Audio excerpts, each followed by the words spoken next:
திருமறை நேரம் Bible hour presented by the National Bible College. கிறிஸ்துவின் சபையார் உங்களை வாழ்த்துகிறார்கள். Satellite Bible School. வாழ்த்துக்கள் திருமறை நேரம் நேயர்களே, இயேசு கிறிஸ்துவின் இனிய நாமத்திலே உங்கள் யாவரையும் அன்புடைய வரவேற்கிறோம்.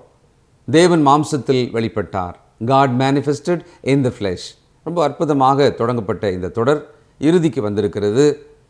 நாமோ இதிலிருந்து என்ன கேட்க போகிறோன்னு ஆரம்பத்தில் யோசித்தவங்க, இவ்வளோ விஷயத்தை நாங்கள் தெரிஞ்சு வச்சுருக்கிறோம் அப்படின்னு இப்போ சந்தோஷப்படுறீங்க. ரொம்ப மகிழ்ச்சி. இப்போல்லாம் குழந்தைங்க பிறக்கும்போது பல தேசங்களில், குறிப்பாக நம்முடைய நாட்டில், அந்த குழந்தை பிறந்த உடனே அந்த நொடி, அந்த அந்த அந்த நேரத்தை பார்த்து என்ன நட்சத்திரத்தில் அப்படின்னு நட்சத்திரத்தை பார்த்து எழுதி வச்சுக்கிறாங்க. அது அவங்க வாழ்க்கையில் பல சந்தர்ப்பங்களில் அதை எடுத்து பார்த்து வாழ்க்கை எப்படி இருக்கும், அடுத்து என்ன நடக்கும், வேலை, படிப்பு, திருமணம், இப்படி பல விஷயங்களுக்கு நட்சத்திரத்தை பார்த்து அதன் குறிப்பினாலே நடக்கிறது நம்புறதுன்ற வழக்கம் உண்டு. இப்போ இந்த கிறிஸ்மஸ் அப்படின்ற கொண்டாட்ட நேரங்களில் வீட்டு வாசலில் இந்த நட்சத்திரம் பேப்பரில் செஞ்சு தொங்க விடுறாங்க இல்லைங்களா, அது ஒரு வழக்கம் தான் இருக்குது. ஆனால் அதை பற்றிய சத்தியம் என்ன, அது பைபிளில் இந்த நட்சத்திரன்ற விஷயம் எப்படி இருக்குது, என்ன செய்தது, அது என்ன நோக்கத்துக்காக நட்சத்திரன்ற ஒரு விஷயம் கிறிஸ்து பிறப்போட சம்மந்தப்பட்டது என்பதை நாம் கவனிக்கணும்.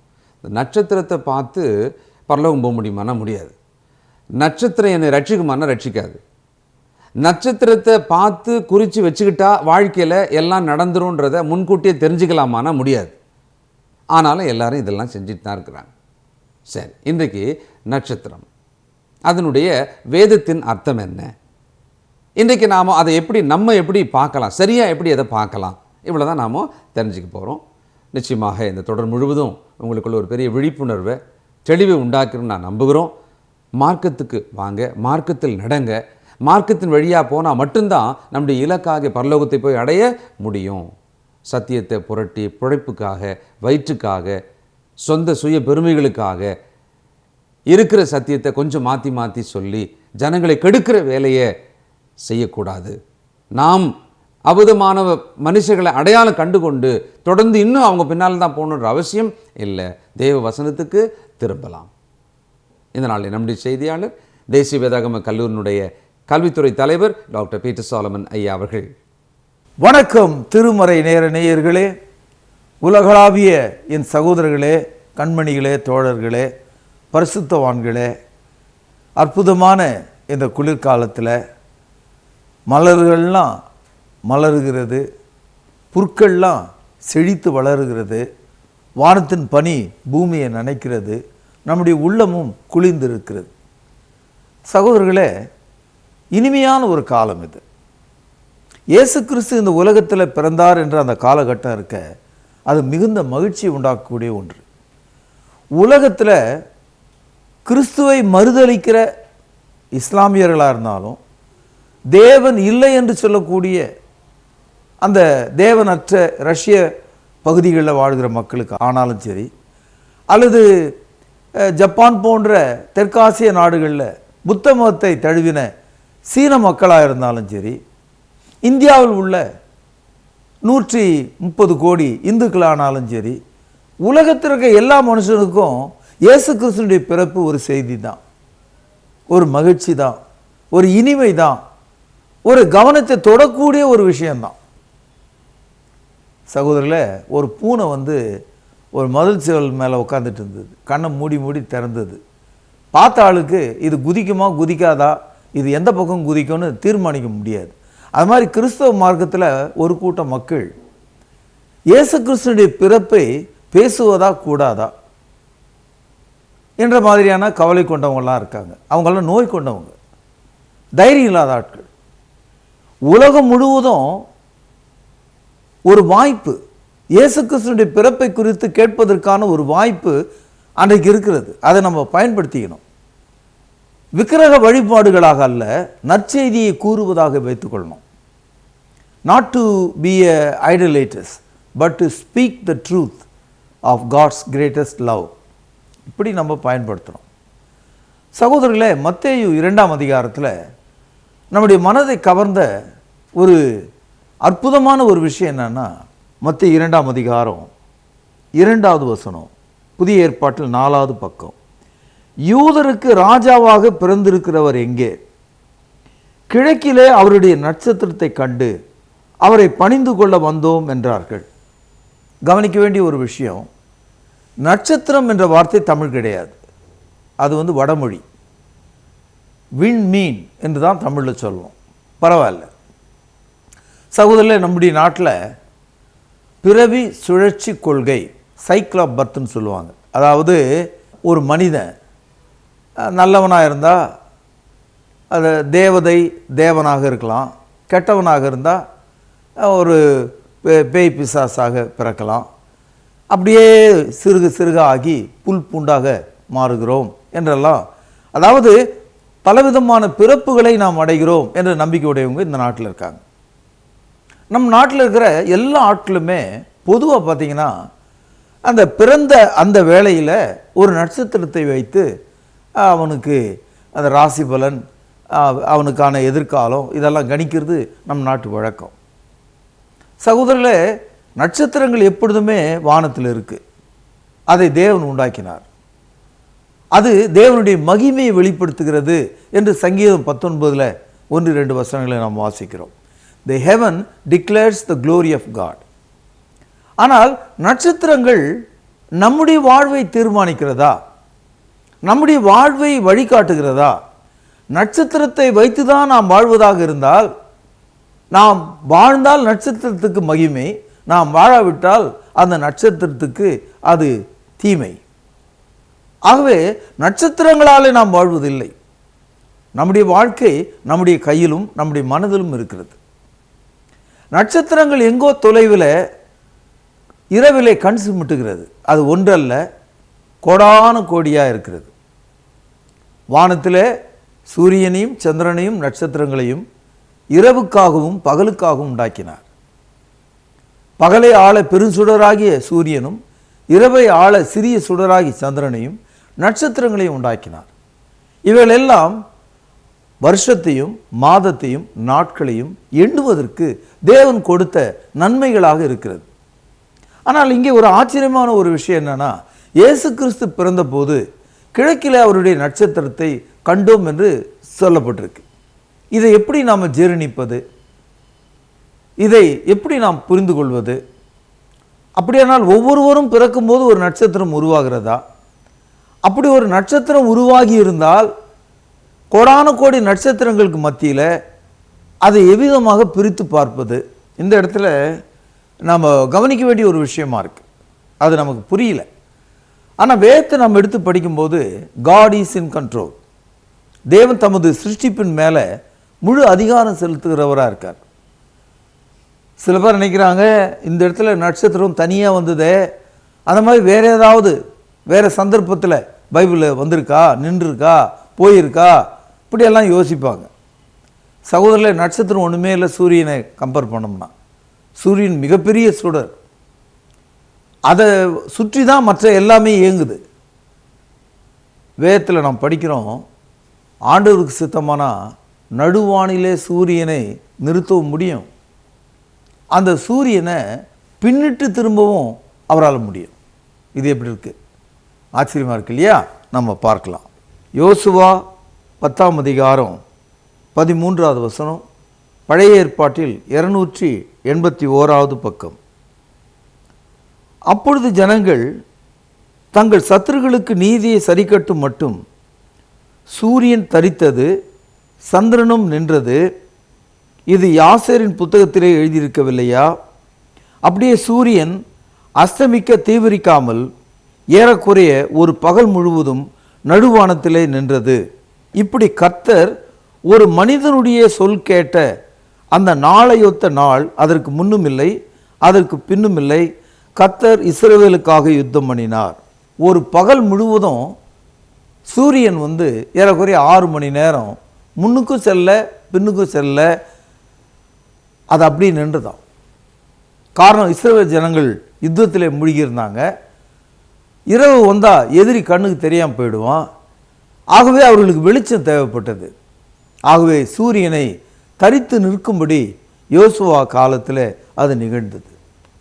இன்னொரு சந்தர்ப்பத்தில் இதே சூரியனை ரிவர்ஸில் அது பின்னாலே திரும்பி வரத்தக்கதாக கூட வேதத்தில் சம்பவம் நடந்ததாக ஒரு குறிப்பை நாம் படிக்கிறோம். 2 ராஜாக்கள் 20வது அதிகாரம் 9-10 வசனங்களை வாசிக்கிறேன். பழைய ஏற்பாட்டில் 497வது பக்கம். அதற்கு ஏசாயா, கர்த்தர் தாம் சொன்ன வார்த்தையின்படியே செய்வார் என்பதற்கு கர்த்தரால் எனக்கு உண்டாயிருக்கும் அடையாளமாக சாயை 10 பாகை முன்னிட்டு போக வேண்டுமா, 10 பாகை பின்னிட்டு திரும்ப வேண்டுமா என்று கேட்டான். அதற்கு எசேக்கியா, சாயை 10 பாகை முன்னிட்டு போகிறது லேசான காரியம், அப்படி வேண்டாம், சாயை 10 பாகை பின்னிட்டு திரும்ப வேண்டும் என்றான். அப்பொழுது ஏசாயா தீர்க்கதரிசியை கர்த்தரை நோக்கி கூப்பிடுகையில் அவர் ஆகாசனுடைய சூரிய கடிகாரத்தில் பாகைக்கு பாகை முன்போன சாயை 10 பாகை பின்னிட்டு திரும்பும்படி செய்தார். அதாவது இந்த செய்தியிலிருந்து நம்ம என்ன தெரிஞ்சுக்கிறோன்னா, நட்சத்திரத்தை விட மிகப்பெரிய கோலமாகிய சூரியனை கூட நடுவானிலே தேவனால் நிறுத்த முடியும். அந்த சூரியன் ஒரு தனி மனிதனுடைய விசுவாசத்திற்காக 10 பாகை பின்னிட்டு திரும்பும்படியாக அந்த நிழல் அவனுக்கு உண்டாகும்படி, அந்த வெளிச்சம் அவனுக்கு தெரிய வரும்படி உதவி செய்தார் என்று பார்க்கிறோம். அதனால் நட்சத்திரங்கள் என்பது தேவனுடைய வல்ல கரத்தின் கிரியையாக இருக்கிறது. சங்கீதம் 147 4வது வசனம், பழைய ஏற்பாட்டில் 261வது பக்கம். அவர் நட்சத்திரங்களின் இலக்கத்தை எண்ணி அவைகளுக்கெல்லாம் பேரிட்டு அழைக்கிறார். நம்முடைய ஆண்டவர் பெரியவரும் மகா பலமுள்ளவருமாயிருக்கிறார், அவருடைய அறிவு அளவில்லாது இருக்கிறது. அப்போ ஒவ்வொரு நட்சத்திரத்துக்கும் ஒரு பெயரை தேவன் வைத்திருக்கிறாராம். அவருடைய அறிவு அளவில்லாமல் இருக்கிறதாம். வானத்தில் நட்சத்திர கூட்டத்தை உண்டாக்கினவர் அதை பெயரிட்டு அழைக்கிறார் என்று பார்க்கிறோம். 1 கொரிந்தியர் 15வது அதிகாரம் 41வது வசனம், பக்கம் 243. சூரியனுடைய மகிமையும் வேற, சந்திரனுடைய மகிமையும் வேற, நட்சத்திரங்களுடைய மகிமையும் வேற, மகிமையிலே நட்சத்திரத்துக்கு நட்சத்திரம் விசேஷித்து இருக்கிறது. அதனால்தான் வானத்தை நோக்கி பார்க்கும்போது சில நட்சத்திரங்கள் மிக அதிக பிரகாசமாக இருக்குது, பல நட்சத்திரங்கள் பிரகாசம் இல்லாமல் இருக்கிறது. சில நட்சத்திரங்கள் மிக அருகில் தெரிகிறது, கோடானு கோடி நட்சத்திரங்கள் பின்னுக்கு தள்ளி தெரிகிறது. சகோதரர்களே, கேள்வி என்னன்னா, தேவன் தமது குமாரனை அனுப்பிய போது வானம் பூமிக்கு இறங்கி வந்தது. வானத்தின் தூதர்கள் பூமிக்கு இறங்கி வந்தார்கள். அவர்கள் ஒருமனப்பட்டு ஒரு சத்தமாக அவர்கள் தேவனை கம்பீரித்தார்கள். உன்னதத்தில் இருக்கிற தேவனுக்கு மகிமையும் பூமியிலே சமாதானத்தையும் மனுஷர் மேல பிரியமும் உண்டாவதாக என்று அவர்கள் மகிழ்ச்சியுள்ள பாடலை பாடினார்கள். இதோ உங்களுக்காக தாவீதினுடைய ஊரில் இயேசு கிறிஸ்து என்னும் இரட்சகர் பிறந்திருக்கிறார் என்று அறிவித்தார்கள். அதனால் சகோதரர்களே, இந்த சாஸ்திரிகள் சந்தித்த அந்த நட்சத்திரம் ஒரு விசேஷமான ஒன்றாகவும் அது ஒரு அற்புதமான ஒரு விஷயமாகவும் இருக்கிறது. இந்த காலத்தில், இந்த விஞ்ஞான உலகத்தில், இன்றைக்கு இருக்கிற விஞ்ஞான முன்னேற்றத்தின் கீழே யாராவது ஒரு ஆள் அந்த பக்கமாக உட்கார்ந்துக்கிட்டு, நான் இந்த இயேசுவை நம்புவதாக இருந்தால் எனக்கு ஒரு நட்சத்திரம் தெரியணும், நான் இந்த இயேசுவை பின்பற்றுவதாக இருந்தால் எனக்கு ஒரு நட்சத்திரம் இருந்தால் தான் நான் அவரை பின்பற்ற முடியும் அப்படின்னு நீங்கள் நினச்சிங்கன்னா அது தவறாக போயிடும். அதனால் ஒரு ரேர் ஃபினாமினா, ஒரு அற்புத நிகழ்வாக இதை நீங்கள் பார்க்க வேண்டும். அந்த நட்சத்திரத்தை வச்சு நான் கிறிஸ்தவ மார்க்கத்தை பின்பற்ற விரும்புகிறேன்னா தப்பாயிடும். அந்த மாதிரி யாரும் அப்போஸ்தலருடைய காலத்தில் பின்பற்றவில்லை. உதாரணமாக முதல்ல அப்போஸ்தலரை பார்த்து நாங்கள் ரட்சிக்கப்பட என்ன செய்ய வேண்டும் என்று கேட்டபோது ஒரு நட்சத்திரத்தை பாருங்கள் என்று சொல்வதற்கு பதிலாக அப்போஸ்தலர் என்ன சொன்னாங்கன்றதை பாருங்க. அப்போஸ்தலர் நடபடிகள் 2வது அதிகாரம் 38வது வசனம். பேதுரு அவர்களை நோக்கி, நீங்கள் மனம் திரும்பி ஒவ்வொருவரும் பாவ மன்னிப்புக்கென்று இயேசு கிறிஸ்துவின் நாமத்தினாலே ஞானஸ்தானம் பெற்றுக்கொள்ளுங்கள், அப்பொழுது பரிசுத்த ஆவியும் வரத்தை பெறுவீர்கள். அப்போ ரட்சிக்கப்பட ஒரு மனிதன் பாவ மன்னிப்பையும் பரிசுத்த ஆவியும் பெறுவதற்காக ஞானஸ்தானம் பெறணும்னு சொல்றான். ஒரு நட்சத்திரத்தை நோக்கி பாருங்கள்னு சொல்லலை. 41வது வசனம் பாருங்கள். அவனுடைய வார்த்தையை சந்தோஷமா ஏற்றுக்கொண்டவர்கள் ஞானஸ்தானம் பெற்றார்கள். அன்றைய தினம் ஏறக்குறைய 3000 பேர் சேர்த்து கொள்ளப்பட்டார்கள். இப்படிப்பட்ட மக்களை தான் புதிய ஏற்பாடு ரட்சிக்கப்பட்டவர்கள் என்று அழைக்கிறது. 2ஆம் அதிகாரம் அப்போஸ்தலர் நடபடிகள் 47வது வசனம். தேவனை துதித்து ஜனங்கள் எல்லாரிடத்திலும் தயவு பெற்றிருந்தார்கள். ரட்சிக்கப்படுகிறவர்களை கர்த்தர் அனுதினமும் சபையிலே சேர்த்து கொண்டு வந்தார். சகோதரர்களே, அந்த சாஸ்திரிகள் வானத்திலே அவருடைய நட்சத்திரத்தை கிழக்கிலே கண்டதாகவும் அந்த நட்சத்திரத்தை தொடர்ந்து அவர்கள் வந்து பெத்லகேமிலே அவர் இருந்த அந்த வீட்டின் மேலே அது நின்ற போது அதை அடையாளம் கண்டு இயேசுவை சந்தித்து அவரை பணிந்து கொண்டதாகவும் நாம் படிக்கிறோம். இன்னைக்கு பாருங்க, இந்த கூகுள்னு சொல்றாங்க, நம்ம வீடை காட்டுது. நம்ம வீட்டை அங்கே அந்த கூகுள் மேப் வழியாக பார்த்துடலாம். நீங்கள் வீட்டுக்கு வெளியே வந்தீங்கன்னா கூகுள் கேமராவில் உங்களை பார்க்க முடியும். அப்படிப்பட்ட ஒரு விஞ்ஞானம் வளர்ந்திருக்கிற ஒரு காலத்தில் நாம் இருக்கிறோம். சகோதரர்களே, தேவன் இதை ஒரு அற்புதமான ஒரு காரியமாக நிகழ்த்தினார். இந்த நட்சத்திரத்தை கிறிஸ்தவ மார்க்கத்தில் அப்படியே வழுவி போன மதங்கள் பிற்காலத்தில் இந்த கிறிஸ்துமஸ் பண்டிகையோடு சேர்த்து ஒரு நட்சத்திரத்தை உள்ளே கொண்டு வந்தாங்க. எல்லா வீடுகள்லையும் ஒரு நட்சத்திரம் இருப்பதனுடைய நோக்கம் அன்றைக்கு நட்சத்திரம் தோன்றியது என்பதை நினைவுபடுத்துவதற்காக. ஆனால் நட்சத்திரம் தான் இயேசு கிறிஸ்து நினச்சிடக்கூடாது. நட்சத்திரத்தை வணங்கவும் கூடாது. நட்சத்திரம் நமக்கு தேவனுடைய குமாரன் அல்ல. அது சாஸ்திரிகளுக்கான ஒரு அடையாளம், அந்த ஞானமுள்ள மக்களுக்கான ஒரு அடையாளம், நமக்கான அடையாளம் கிடையாது. இன்னைக்கு நமக்கு அடையாளம் சுவிசேஷம்தான்.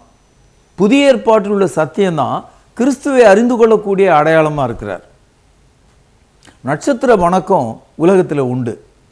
விக்கிரக வழிபாடுகள் செய்கிறவர்கள் மத்தியில் நட்சத்திரங்களை வணங்குகிறவர்கள் ஏராளமாக இருக்காங்க. அவங்களோட நாம் ஒரு ஆளாக போயிடக்கூடாது.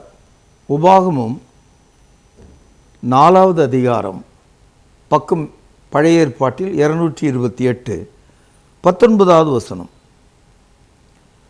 உங்கள் கண்களை வானத்திற்கு ஏறெடுத்து உங்கள் தேவனாகிய கர்த்தர் வானத்தின் கீழெங்கும் இருக்கிற எல்லா ஜனங்களுக்கும் ஏற்படுத்தின வானத்தின் சர்வ சேனையாகிய சந்திர சூரிய நட்சத்திரங்களை நோக்கி அவைகளை தொழுது சேவிக்க இணங்காத படிக்கும் உங்கள் ஆத்துமாவை குறித்து மிகவும் எச்சரிக்கையாயிருங்கள்.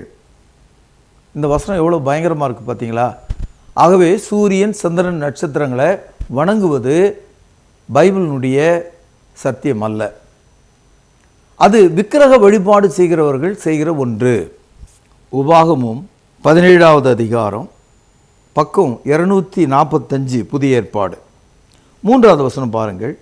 நான் விலக்கி இருக்கிற வேறே தேவர்களையாவது சந்திர சூரியர் முதலான வான சேனைகளையாவது சேவித்து அவைகளை நமஸ்கரிதாக காணப்பட்டால் அது உன் செவி கேட்க உனக்கு அறிவிக்கப்படும் போது நீ அதை நன்றாய் விசாரிக்க கடவாய்.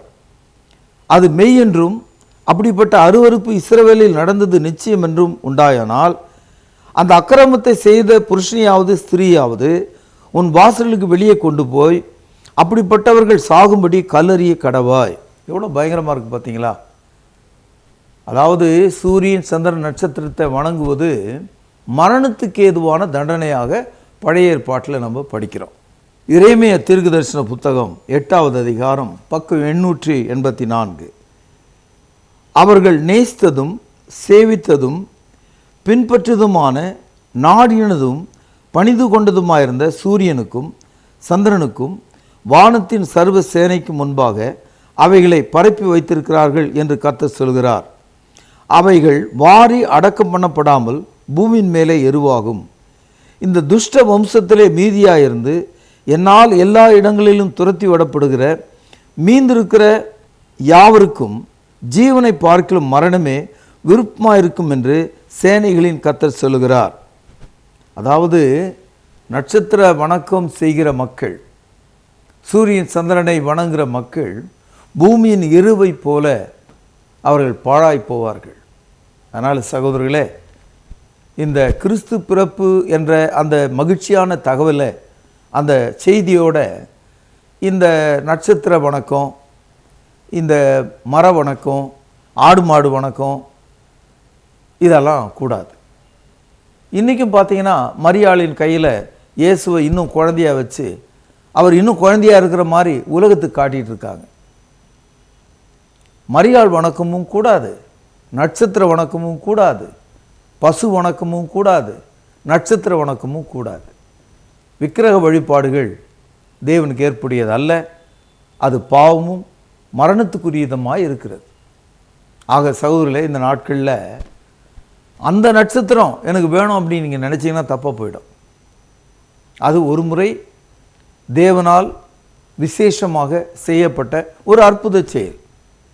எப்படி நடுவானிலை சூரியன் நின்றது, ஆகாசுடைய சூரிய கடிகாரம் 10 பாகை பின்னுக்கு திரும்பியது, மோசேயினுடைய காலத்தில் முட்செடியில் அக்னி தோன்றியது, செங்கடல் 2ஆக திறக்கப்பட்டது, அற்புதங்கள். அதுபோல் இது ஒரு அற்புதம்.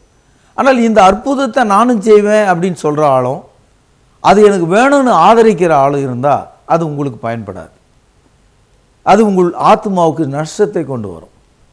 மாறாக இயேசு கிறிஸ்துவிடத்தில் வாருங்கள், அவரிடத்தில் சாஷ்டாங்கமாக விழுந்து பணிந்து அவர் கொடுக்கும் கிருபை ஈவாகிய ரட்சிப்பை பெற்றுக்கொள்ளுங்கள் என்று சொல்லி இந்த தொடரை நான் இங்கே நிறைவு செய்கிறேன். இந்த வசந்த காலம் உங்களுக்கு எல்லா வளத்தையும் மகிழ்ச்சியும் சிறப்பையும் உண்டாக்கும்படி நான் ஜெபிக்கிறேன். பிரார்த்தனை செய்வோம்.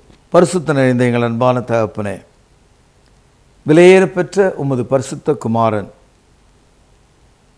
தேவனுடைய குமாரன், தேவன் மாம்சத்தில் வந்தார் என்ற அந்த ரகசியம் யாவரும் ஒப்புக்கொள்ள வேண்டிய அந்த செய்தி எங்கள் மனதை மிகவும் பாதித்தது. உண்மை எங்களுக்கு விளங்கியது, சந்தேகம் எங்களை விட்டு நீங்கியது, ஒளி எங்கள் இருதயத்தில் பிறந்தது. நன்றி செலுத்துகிறோம். இயேசுவின் நாமத்தில் ஜெபம் கேளும் பிதாவே, ஆமென். திருமறை நேர நேயர்களுக்கு காலை வணக்கம். இந்த நேயர்களே, தேவன் மாம்சத்தில் வெளிப்பட்டார் என்ற இந்த தொடரினுடைய கடைசி செய்தியை இன்று பார்த்திருக்கிறீர்கள். புதிய கருத்துக்களை தெரிந்து கொண்டிருக்கிறீர்கள். பாரம்பரியங்களிலிருந்து விலகி பரிசுத்த வார்த்தைக்கு திரும்பும்படி உங்களை அன்போடு அழைக்கிறோம். கிறிஸ்து பிறப்பை பற்றிய அரிய பெரிய புதிய காரியங்களை இன்று அறிந்து கொண்டீர்கள். ஆனால் இன்றைக்கு மனிதனோ காகித நட்சத்திரங்களுக்கும் மரங்களுக்கும் பொம்மைகளுக்கும் தாத்தாக்களுக்கும் முக்கியத்துவம் கொடுத்து போகிற காலகட்டத்தில் வேதம் என்ன சொல்லுகிறது? புதிய ஏற்பாடு இயேசுவின் பிறப்பை என்ன சொல்லுகிறது? அது போதிக்கப்பட வேண்டிய சத்தியமா அல்லது கொண்டாடப்பட வேண்டிய பண்டிகையா? எது முக்கியம்? இயேசு பிறப்பை பற்றி தவறான கொள்கைகளை உடைய மக்களுக்கு மத்தியில் அவர் ஒரு அவதாரம், அவர் ஒரு மனிதன், அவர் மாம்சத்தில் இருக்கிறவர் என்று சொல்லக்கூடிய மக்களுக்கு மத்தியில் இயேசு தேவகுமாரன், அவர் அவதரிக்கவில்லை, மாறாக தாயின் கருவிலே 9 அல்லது 10 மாதங்கள் குடியிருந்து பூமியிலே பிறந்தவர் என்பதை அறிந்து கொண்டீர்கள். இன்றைக்கு மனிதன் நட்சத்திரங்களை அடையாளமாக கொண்டிருக்கிறான். இயேசு கிறிஸ்துவின் சிலுவையின் உபதேசம்தான் மனிதன் ரட்சிக்கப்பட தேவ பலனாய் இருக்கிறது. இன்று நீங்கள் கேட்ட செய்தி நிச்சயம் உங்களை மாற்றியிருக்கும். தயவுசெய்து நீங்கள் பெற்ற மாபெரும் மாற்றத்தை எங்களுக்கு தெரிவியுங்கள். உங்களுக்கு உதவி செய்ய நாங்கள் காத்திருக்கிறோம். இன்னும் நீங்கள் கேட்ட செய்தியிலிருந்து உங்களுக்கான பரிசு கேள்வி இதுதான். நாம் ரட்சிக்கப்பட இன்று நட்சத்திரங்கள் பின்னால் போகலாமா? கேள்வி மீண்டும் சொல்கிறேன், எழுதிக்கொள்ளுங்கள். நாம் இன்று ரட்சிக்கப்பட நட்சத்திரங்களின் பின்னால் போகலாமா? எழுதி கொண்டீர்களா? சரியான பதிலை உடனே எழுதுங்கள். நல்ல பரிசுகள் காத்திருக்கிறது. நேர்களே, இதுவரைக்கும் இந்த செய்தியெல்லாம் பார்த்து நான் மாற்றம் பெற்றேன், நான் மனமாற்றம் பெற்றேன், நான் தேவனுடைய வார்த்தைக்கு கீழ்ப்படி விரும்புகிறேன் என்று நீங்கள் விரும்பினால் எங்களோடு தொடர்பு கொள்ளுங்கள். அது மட்டுமல்ல, இப்பொழுது ஒளிபரப்பான நிகழ்ச்சியும் இதுக்கு முன்பான ஒளிபரப்பான அனைத்து நிகழ்ச்சியும் டிவிடிக்களாக தொகுக்கப்பட்டு ரெடியாக இருக்கிறது. தேவைப்படுவோர் வாங்கி பயன்படுத்துங்கள். மிக குறைந்த விலைதான். ஆவிக்குரிய புத்தகங்கள், அஞ்சல் வழி வேத பாடங்கள், திருச்சபையில் பயன்படுத்தும் பாத்திரங்கள், கர்த்தருடைய பந்தி பாத்திரங்கள், காணிக்கை பைகள் தேவைப்படுவோர் தொடர்பு கொள்ளுங்கள். கர்த்தருக்கு சித்தமானால் மீண்டும் ஒரு புதிய தொடரோடு மீண்டும் உங்களை சந்திக்க வருகிறோம். அதுவரையும் தேவ கிருபையும் சமாதானமும் உங்கள் அனைவரோடும் கூட இருப்பதாக. அன்பான சகோதர சகோதரிகளை மீண்டும் சந்திப்பதில் நான் மகிழ்ச்சி அடைகிறேன். விசேஷமாக உங்களிடத்தில் ஒரு வேண்டுகோள், ஒரு ரெக்வெஸ்ட் என்ன அப்படின்னா, நம்முடைய பைபிள் அவர் ப்ரோக்ராம் பலவிதமான சேனல்களில் வருது. அதோடு கூட ரொம்ப முக்கியமாக இப்பொழுது உங்களிடத்தில் பொதுவாகவே நம்ம திருமறை நேரம் நிகழ்ச்சியில் பணம் கொடுங்க, இதை நம்பர் பாருங்கள், அனுப்புங்க அப்படின்னு நம்ம கேட்டதே கிடையாது. ஆனால் மிகப்பெரிய ஒரு ரெக்வெஸ்ட்டை, மிகப்பெரிய ஒரு விண்ணப்பத்தை உங்கள் முன்னால் நான் இப்போ வைக்கலான் இருக்கேன். அது என்னென்னா, நம்முடைய பைபிள் அவர் டிவியினுடைய யூடியூப் சேனலை நீங்கள் பார்க்குறீங்க நிறைய பேர். ஒரே ஒரு விஷயம், அதை பிறருக்கு அறிமுகம் செய்யுங்கள். அடுத்தது சப்ஸ்கிரைப் பண்ணுங்கள். இந்த லைக் பண்ணுங்கன்னு நான் சொல்ல மாட்டேன், அக்செப்ட் பண்ணுங்கள். ஏன்னா ட்ரூத் இல்லையா அது, அதை நம்ம அக்செப்ட் தானே பண்ணணும் இல்லையா? அடுத்தது அந்த வியூஸ் எவ்வளவு பார்க்குறாங்களோ அவ்வளவு தூரத்துக்கு நாம் அந்த வசன விதைகளை இன்னொருவருக்கு நாம் கொண்டு சென்றதாக இருக்கும். பழைய ஏற்பாட்டு காலத்தில் குஷ்ரோகிகள் எல்லாருமே சாகிற ஒரு தருவாயில் ஊரே இருக்குது, பட்டணமே இருக்குது. இவங்க அந்த கோட்டையினுடைய எல்லைக்கு வந்த உடனே பகைஞரெல்லாம் ஓடி போயிட்டு உணவுப் பொருள்லாம் கிடக்கிறத பார்த்த உடனே, ஆஹா, இந்த நற்செய்தியை நாம் சொல்லாமல் போனால் நமக்கு ஐயோ என்று சொல்லி அவங்க நல்ல செய்தியை கொண்டு போய் ஊரில் சொன்னாங்க. அதுபோல் இந்த சுவிசேஷம், இந்த சத்தியம், இந்த கிறிஸ்தவ விழிப்புணர்வு ஒருவர் பேச அதை மற்றவர்களுக்கு அறிமுகம் செய்கிற ஒரு வேலையை, ஒரு அந்திரியாவினுடைய வேலையை அவர் தானே பண்ணார். இயேசுவை கண்டேன், வந்து பாருங்க அப்படின்னார். அதை நீங்கள் செய்யும்படி உங்களை அன்போடு கூட கேட்டுக்கொள்கிறேன். சப்ஸ்கிரைப் பண்ணுங்கள், மற்றவர்களுக்கு ஷேர் பண்ணுங்கள், இந்த ட்ரூத்தை அக்செப்ட் பண்ணுங்கள். மற்றவர்கள் இதை அக்செப்ட் பண்ணுறதுக்கு நீங்கள் ஒரு கருவியாக, உதவியாக இருங்க. நிச்சயம் இது நிமித்தமாக இந்த சுவிசேஷ ஊழியத்தினுடைய பலனில் உங்களுக்கு பங்குண்டு இல்லையா? God bless you. தேவன் உங்களை ஆசீர்வதிப்பாராக. நன்றி. சுத்தமா திரு புண்ணிய தீர்த்தத்தினால் குற்றம் நீங்கி விட குணமாறேற்ற ஆட்டுக்குட்டி என்ற ரத்தத்தினால். மாசில்லா சுத்தமா திரு புண்ணிய தீர்த்தத்தினால் குற்றம் நீங்கி விட குணமாறேற்ற ஆட்டுக்குட்டியின் ரத்தத்தினால்.